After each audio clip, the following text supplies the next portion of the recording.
Halo guys, balik mana ning channelku Mami Zaki. Dino iki aku pengen masak sing seger-seger ya. Yaiku masak jangan bayem alias jangan kunci alias jangan bening.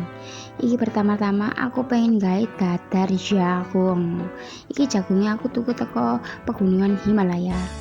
Sing rasane lewek gawe selegi kamyo.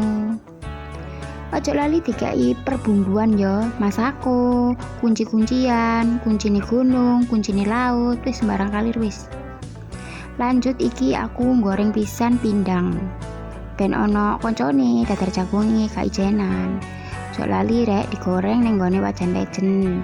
Ojo suwi dientas ae wedi gosong. Lanjut goreng iwak laut ya, iki jaraknya 10 meter iki goreng soalnya meletus meledos kayak gunung. Nah iku mau mari dintas ya, saiki wayahe nggodhog jangane. Iki tak kei jagung-jagungane mau sisoe, ojo lali dikei kunci ambek berambang. Nah iki cukut-cukutane dilebokno ning gone duduhe sampai mateng. Ojo lali diaduk. Iki dikei racune, racun A, racun B, racun C. Ojo lali racun tikus. Iki mesisan, kei kaldu ojo lali ben sedep ya.